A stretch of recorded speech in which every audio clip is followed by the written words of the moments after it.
여러분 성경 인물 중에서 가장 억울한 사람이 있다고 하면 누구라고 생각하세요? 애매한 일을 당해서 원통하고 답답한 사람 중에 최고는 누구일까요? 요셉이 떠오르십니까? 네, 요셉도 그런 사람일 겁니다. 예수님도 떠올리십니까? 네, 당연히 예수님도 그럴 겁니다.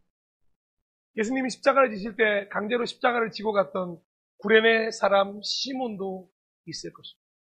성경에 참 억울한 사람들이 많이 나오는 것 같아요. 그런데 오늘 읽었던 본문처럼 가장 억울한 사람이 있다고 하면 저는 단연코 모세라고 생각합니다.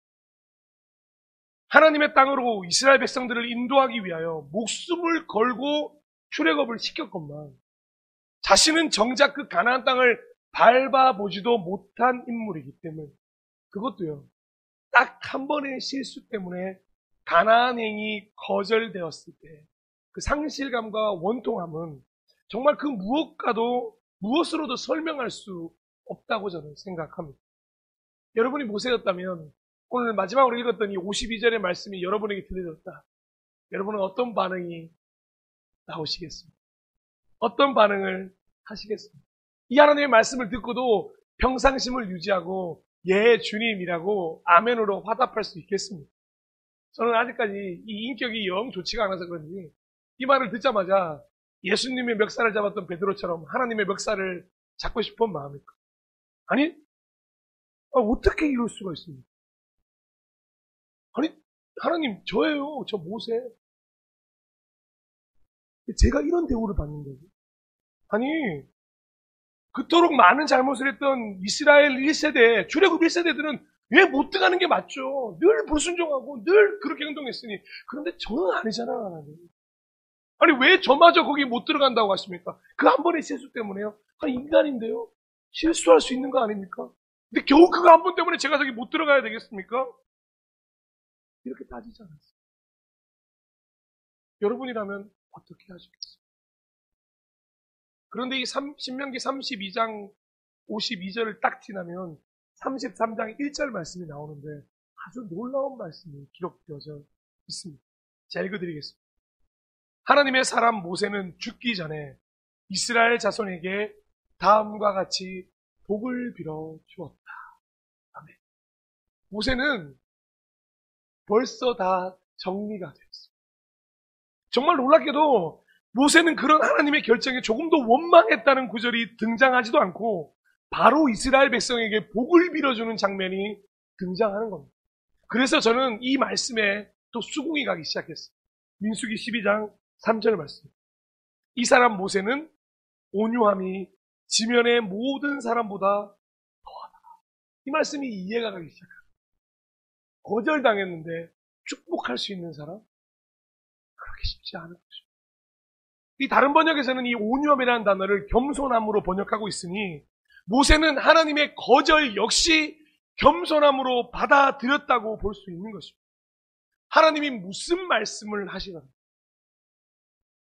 하나님의 말씀으로 받아들일 수 있는 성품, 그것을 우리는 온유라고 볼 수 있다는 거죠. 따뜻하고 온화하다는 뜻을 가진 일반적인 의미의 온유보다 그 차원을 뛰어넘어 그리스도인에게 이 온유는 하나님이 어떤 말씀을 하시든 간에 하나님이 주신 말씀이기에 하나님의 말씀으로 받아들여야겠다는 마음을 설명한다는 거죠. 내가 이해하는 하나님의 말씀에만 아멘할 때가 많습니다. 이해가 가지 않더라도 설사 그것이 죽음이고 거절이라 할지라도 하나님의 말씀에 아멘할 수 있는 사람은 그리 많지 않다고 생각합니다. 그런데 그런 상황에서도 아멘으로 겸손함으로 온유함으로 받아들이고 이스라엘 백성을 축복할 수 있었던 인물이 누구였냐? 바로 모세였다는 거죠. 그래서 모세는 지면의 모든 사람보다 온유함이 더한 사람이었다는 평가를 받을 수 있었다. 지난주에 기억나십니까? 로마의 백부장이 받았던 그 평가만큼이나 성경은 놀라운 평가를 모세에게 내리고 있다. 그런데 저는 여기서 엉뚱한 마음이 좀 있었어요. 지난주에 백부장의 믿음은 좀 담고 싶었어요. 그런데 이 모세에 대한 평가만큼은 욕심이 나질 않는 것. 정말 이상하게도 온유만큼은 닮고 싶지가 않은 이 험한 세상을 살아가는데 온유는 정말 쓸데없는 성품일지도 모른다는 생각을 가지고 있기 때문에 겸손이 필요한 줄 알죠. 여기 계신 분 중에 겸손이 필요하지 않다는 분은 누가 있겠습니까? 하지만 겸손하는 순간 호구가 되어버리는 세상에 살고 있기 때문에 우리는 이 온유를 어떻게 보면 전심으로 다 몸을 다해 밀어내고 있는지도 모르겠어요. 더 정확하게 이야기하자면 온유하고 겸손한 순간 약자가 되어버릴지도 모른다는 두려움이 생길 때도 많습니다. 따뜻하고 부드러운 사람 되고 싶죠. 그런데 그 따뜻하고 부드러움 때문에 쉬운 사람이 될까봐 걱정이 될 때도 많은 존재가 우리들이. 그래서 좀처럼 이 온유라는 단어에는 마음이 가지 않는지도 모르겠어요. 여러분 스스로에게 한번 물어보십시오. 이해하십니까? 학교에서 이 온유함을 잘 드러내고 계십니다. 직장 생활에서 온유하십니다. 호의가 계속되면 둘리가 될 수 있는 걸 알고 있습니다. 우리는 늘 겸손한 사람을 좋아한다고 하지만 어느 순간 겸손한 사람을 편하게 대하는, 그러다가 쉽게 대하는, 그러다 보니 이 겸손과 온유를 우리 온몸을 다 떨쳐버리고 싶은, 그래서 일부러 강한 척 해야 하고 일부러 센 척 해야 되고 일부러 자존심 강한 척 해야 되는 그런 모습이 가지고 있지는 않으십니다. 그래서 제가 모세가 억울해 보였던, 정말 하나님께 이 호구로 살다가 삶을 마무리하는 것 같아서 제가 다 억울했기 때문에 나는 절대 그 길을 가지 않을 거야. 하나님이 그렇게 부르시더라도 나는 절대 마지막에 하나님을 붙들고서라도 하나님 저는 가나안 가야겠습니다. 하나님이 허락하지 않으면 내 발로라도 넘어가겠습니다. 라고 말했을지도 모르겠어요. 분명히 하나님의 말씀인 것은 알고 있지만 내가 받아들일 수 없으니 하나님의 말씀도 보류시켜야 하는 것 아니겠습니까? 우리 삶 속에서 얼마나 하나님의 말씀이라고 알고 있지만 내가 이걸 받아들이고 싶지 않아 밀어내면서 잠시만요 하나님, 이 말씀은 내가 받아들일 수 없으니 보류하겠습니다. 어차피 믿는 사람은 나 아닙니까? 그러면 내가 믿지 못하는데 이 말씀이 무슨 필요가 있습니까? 라고 하는 자기 합리화에 빠져서 온유를 발로 차버리게 되는 게 그냥 우리의 모습이야. 말씀대로 살아가야 한다는 것 그리스도인 중에 아무도 모르는 사람은 없습니다. 하지만 은연중에 온유를 싫어하게 됩니다. 그러면 왜 온유를 우린 이토록 싫어하는 것일까? 저는 40살의 모세에게서 그 이유를 좀 찾고 싶습니다. 바로 그에게는 절제가 없었던 삶이었기 때문에. 출애굽기 2장 11절에서 12절입니다. 세월이 지나 모세가 어른이 되었다. 어느 날 그는 왕궁 바깥으로 나가 동족에게로 갔다가 그들이 고되게 노동하는 것을 보았다. 그때에 그는 동족인 히브리 사람이 이집트 사람에게 매를 맞는 것을 보고 좌우를 살펴서 사람이 없는 것을 확인하고 그 이집트 사람을 쳐 죽여서 모래 속에 묻어버렸다. 모세 역시 그 당시에는 온유와는 전혀 연관되어 있지 않은 거리가 먼 삶을 살고 있었습니다. 그저 자신이 하고 싶은 대로 했고 하나님의 말씀에 대해서 알고 있었지만 전혀 이해하지 못했기에 자신의 삶을 절제하지 못했고 살인을 저질러 그리고는 비겁하게 미디안 광야로 도망쳤죠. 그리고 그 미디안 광야에서 40년이 넘는 시간 동안 왕궁에서 배우지 못했던 절제를 배워가기 시작합니다. 또 다른 40년의 광야 생활에 돌입하게 된 거죠. 40년, 무려 40년. 절제를 배우고 온유의 성품을 소유하기까지 걸린 40년.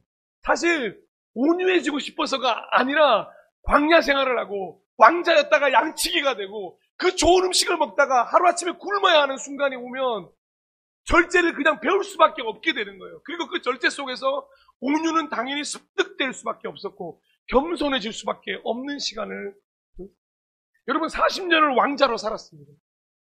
40년을 아무것도 없는 빈털터리로 살아야 한다는 이 사실감이 어마어마하지 않습니까? 여러분은 어떠십니까? 만약에 온유를 배울 수 있다면 40년의 절제를 시작하시겠습니까? 솔직히 말하자면 우리가 온유해지기 싫은 이유는 이 절제도 하고 싶지 않기 때문은 아닐까요?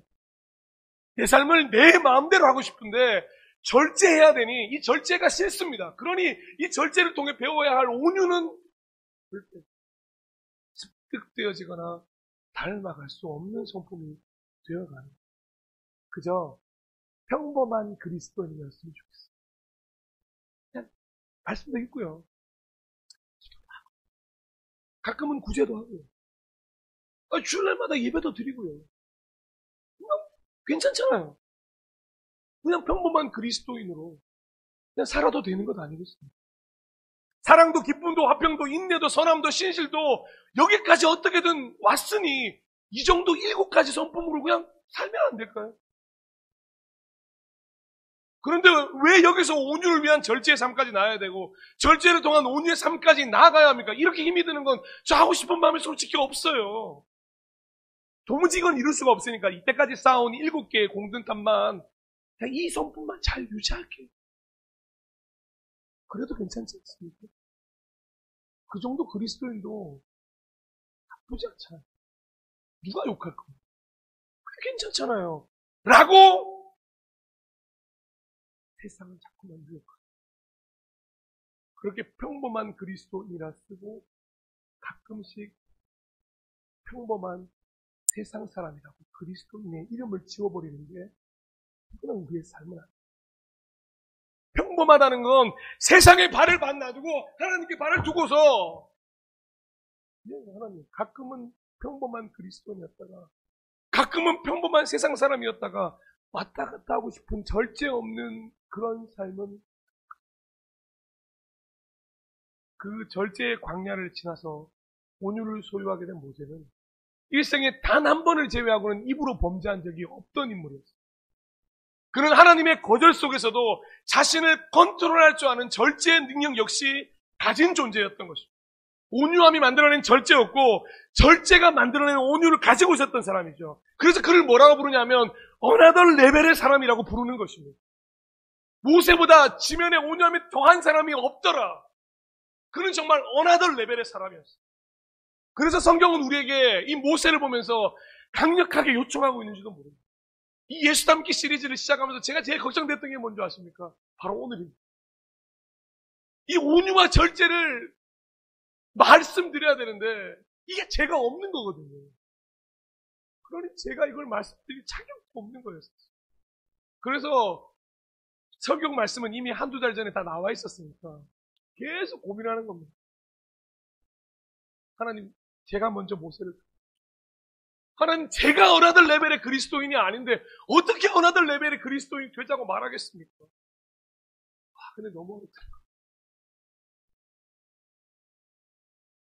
성경은 우리에게 강력히 요청하는데 이 온유를 가지고 절제를 가지는 게 너무 어려운 겁니다. 온유와 절제를 성품으로 소유해야만 그토록 우리가 원하는 성숙한 사람, 진짜 그리스도인, 예수를 닮은 어나더 레벨의 그리스도인이 될 수 있는데 이게 너무 어려운 거예요. 이 온유와 절제의 광야를 통과하지 못하고 그냥 평범한 그리스도인이 되면 그냥 언제나 성숙을 바라기만 하는 그리스도인이 되고 가끔은 짝퉁 그리스도인이 되기도 하고 예수를 닮아가자 이 말이 평생 숙제로 남은 그리스도인밖에 될 수가 없어요. 여러분들은 어나더 레벨의 그리스도인이 되고 싶으십니까? 아니면 평범한 그리스도인으로 하고 싶습니까? 다시 말씀으로 돌아갔어요. 저는 모세가 어떻게 그렇게 이스라엘 백성을 축복할 수 있었느냐? 하나님의 말씀을 정확하게 읽었다고 생각해요. 하나님이 모세에게 너는 가나안 땅에 들어가지 못한다 거절을 했을 때 오히려 모세는 기뻐했을지도 모르겠어요. 왠지 아십니까? 가나안 땅보다 더욱더 원하던 하나님의 나라로 갈 기회가 열렸기 때문에 죽음이 슬픔이 아니라 하나님과 함께 살 수 있는 축복의 시작이라는 것을 모세는 깨달았던 거죠. 내가 정말 가야 할 곳은 가나안 땅이 아니라 하나님 아버지의 품이라는 것을 깨달았기 때문에 모세는 고백할 수 있었던 거죠. 축복할 수 있었던 것입니다. 모세는 가나안 땅에 들어가지 못한 것이지 하나님의 나라에 들어가지 못한 게 아닙니다. 저에게 둘 중에 하나 선택하라고 한다면 저는 당연히 가나안 땅에 들어가지 않아도 돼요. 하나님의 나라에 들어간다면 모세는 그걸 명확하게 알고 있었던 거죠. 모세는 하나님이 다스리시는 현실 세계를 뛰어넘어서 진짜 하나님의 나라를 살게 됩니다. 그러니 오늘의 말씀은 하나님의 거절이 아니라 오히려 하나님의 초청. 죽음이 왜 위대한 것인지 아십니까? 이 땅에서 더 살 수 있지만 하나님께서 하나님의 나라로 초청하는 것이기 때문에 더 사는 것을 거절하는 것이 아니라 이제 그만 내 품으로 오라고 하는 초청이기 때문에 위대한 건 아니겠어요? 모세는 지금 그 위대한 초청을 받고 있고 그걸 깨달았던 거죠. 120년이었어요. 눈물과 고통의 삶을 마무리하고 이제 하나님의 품에 안겨 쉴 날이 왔으니 왜 할렐루야 소리 지르며 축복하며 떠나지 못하겠습니까? 그래서 모세는 기꺼이 이스라엘을 축복하고 눈을 감을 수 있었던 거죠. 바로 이 순간에 말입니다. 제가 그토록 모세에 대해서 이해가 잘 안 갔던 구절 한 구절이 있었는데 그 구절이 이해가 가요. 히브리서 11장 26절입니다. 모세는 그리스도를 위하여 받는 모욕을 이스라엘의 재물보다 더 값진 것으로 여겼습니다. 그는 장차 받을 상을 내다보고 있었던 것입니다. 아멘. 이 말씀을 다양한 방법으로 해석할 수 있지만 저는 모세가 장차 받을 상을 내다보고 있었던 것에 중점을 두고 싶습니다. 그 상이 무엇이겠어요? 하나님의 나라예요. 그래서 바로 그 상을 받는 순간이 왔을 때 그 하나님의 거절은 억울함이 아니고 감사였고 은혜였던 것입니다. 온유와 절제의 광야를 통과한 사람이 가진 another view, 다른 시선이었다는 것이죠. another thinking, 다른 생각이었다는 거죠. 그리고 another pace, 다른 믿음을 소유하고 있었다는 것입니다. 왜 온유와 절제의 광야를 통과해야 하냐? 왜 평범한 그리스도인에서 멈추면 되지 않냐? 우리는 another view, 예수 그리스도가 가진 다른 시선을 가져야 하고 다른 생각으로 이 세상을 바라볼 수 있어야 하며 이 세상을 살아갈 다른 믿음을 소유해야 되기 때문에 똑같은 시선, 똑같은 생각으로는 절대 그리스도인으로 모세는 그 하나님의 나라를 바라보면서 평범함을 거부하는 한 단계 더 높은 시선과 생각과 믿음을 가지고 이 땅을 살아갔던 것이었고 그의 삶을 마무리했던 거죠. 그래서 히브리서 11장에 소위 이 11장을 믿음장이라고 부르는데 여기서 믿음으로라는 수식어가 가장 많이 쓰인 인물이 누군지 아십니까? 당연히 그 사람이니까 물어보겠죠. 누구겠습니까? 모세입니다. 그러니까 이 믿음으로라는 수식어를 모세에게 가장 많이 쓴 것도 another 레벨의 그리스도인이기에 그래, 그러기 때문에 가장 많이 쓰였구나 이해가 됩니다. 여기서 오늘 여러분들이 꼭 가슴에 새기고 가셔야 할 가장 중요한 말씀을 드리고 싶습니다. 그리스도인은 평범한 그리스도인을 뛰어넘어 작은 예수가 되어라. 예수 닮기를 이라는 단어를 이제 머릿속에서 치우십시오. 이제 오늘부터는 예수를 닮은 존재, 작은 예수 되셔요. 예수를 닮아가는 것이 희망사항이 아니라 현실이 되어야 한다는 것입니다. 그러기 위해 오늘 가장 중요한 관문에 우리는 도달했습니다. 여기서 온유와 절제를 만나셔야 합니다. 피하고 싶고 소유하고 싶지 않지만 그래서 오히려 더욱더 도전할 가치가 있는 성령의 열매이고 예수님의 성품이기도 합니다. 모세처럼 40년이 걸릴 것이라고 예상하셔도 좋습니다. 그런데 한 가지 소원이 있습니다. 저는 솔직하게 40년 동안 배우지 않았으면 좋겠어요. 오늘 우리 모세의 삶을 통해 배우고 절제를 배워서 4년? 아니 4달? 아니 가능하면 더 짧은 시간 안에 이 온유와 절제의 광야를 통과했습니다. 그래서 하루라도 더 빠르게 another 레벨의 그리스도인이 되셨으면 좋겠어요. 욕심을 내셔요. 오히려 욕심을 내셔야 하는 성품이 바로 이 온유와 절제입니다. 우리가 언제 신앙에 욕심을 내셨던 적이 있어요? 가끔 상상합니다. 주일 아침에 오면 가연이가 효민이에게 얘기하는 거죠. 나 이번 주 성경 3독했다. 그러면 효민이가 3독 받고 3독 더. 야, 그럼 목회자로서 제일 행복할 때가 언제인지 아십니까? 저한테 주일날 와서 목사님 이번 주 이런 말씀을 들었는데 이 말씀 다 이해가 안 가네. 이 말씀 좀 해석해줘봐. 이 말이 너무 좋은 거예요. 근데 매번 오면 어떻게 이번 주 점심은 드셨나? 뭐 이런 거 물어보시면 먹었어요. 배워보시면 알잖아요. 사랑하는 여러분, 효민이, 가연이가 그런 싸움을 싸우기를 축원합니다. 여러분, 효민, 그런 말 하지 말라 그랬죠. 이런 표정으로 있는데. 여러분, 이거 우리 어른들의 싸움이 되셔야 돼요. 내가 얼마나 신앙생활 열심히 하냐고 욕심내본 적 없잖아요. 아니, 사실 낼 마음 없잖아요. 진짜 안 내실 거잖아요. 평생 안 내실 거잖아요. 평생 내가 더 말씀 많이 읽을래. 평생 내가 더 예배 드릴래. 평생 내가 더 기도 많이 할래.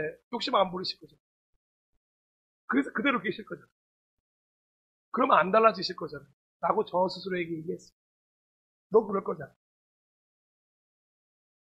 너 원하던 레벨의 신앙인 너도 관심 없어.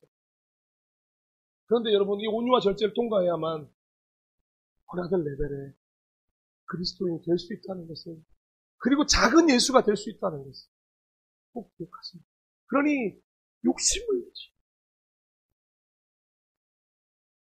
이스라엘 백성을 축복한 후에 모세는 여리고 맞은편에 있는 느보산의 비스가 봉우리에 올라갑니다. 그러자 하나님은 모세에게 단까지 이르는 길르앗 지방 온 땅을 시작해서 가나안 땅 구석구석을 보여주시고, 그리고는 이렇게 말씀하십니다. 신명기의 마지막 34장 4절입니다. 이것은 내가 아브라함과 이삭과 야곱에게 맹세하여 그들의 자손에게 주겠다고 약속한 땅.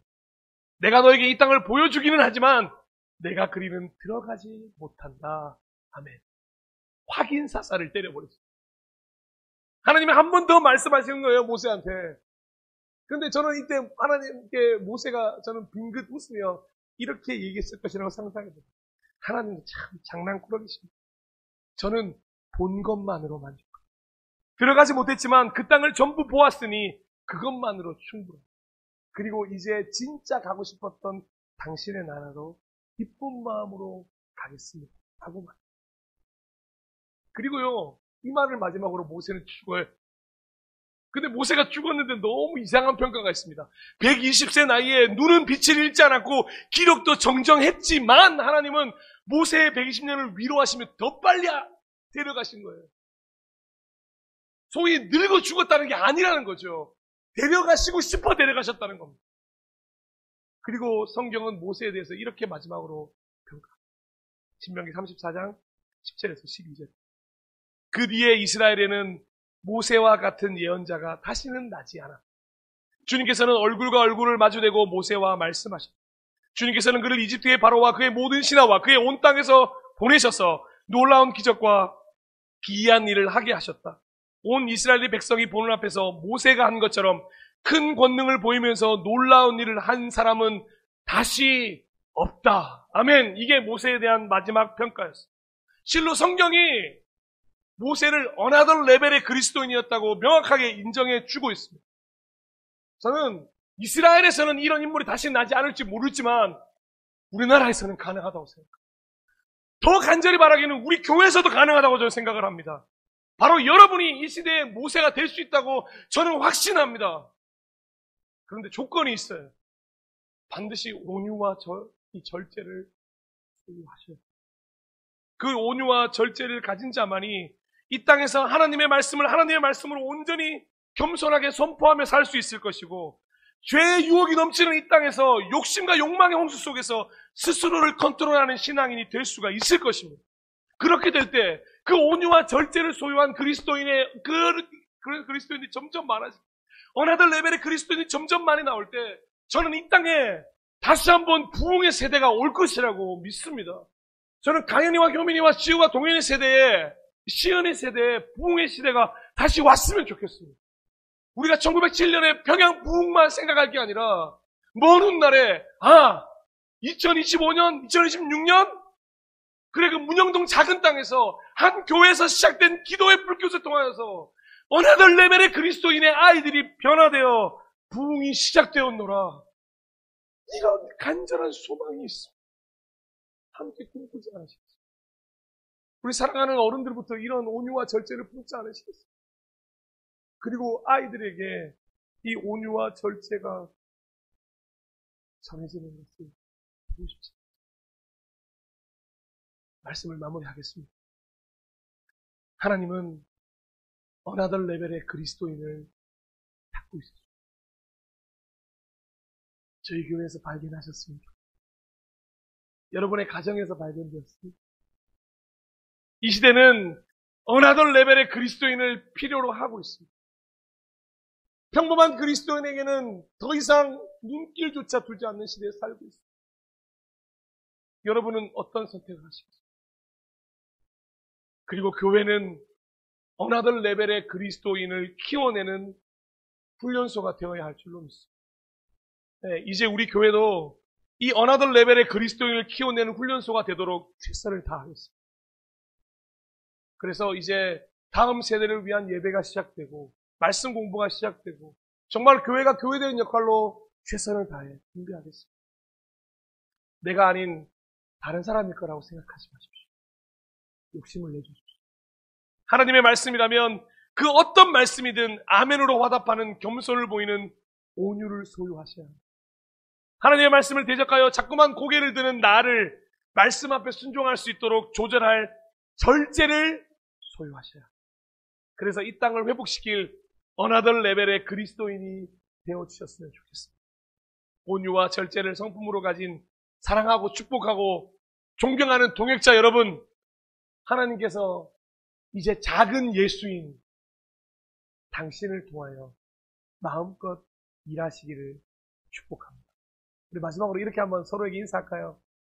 하나님께서 당신을 통하여 일하실 것입니다. 이렇게 고백해볼까요? 시작! 하나님께서 우리 집사님을 통하여, 우리 사랑하는 성도님을 통하여 일하실 것입니다. 예, 일하실 것입니다. 사랑하는 여러분, 이 축복의 언어가 우리의 삶이 되기를 간절히 소망합니다.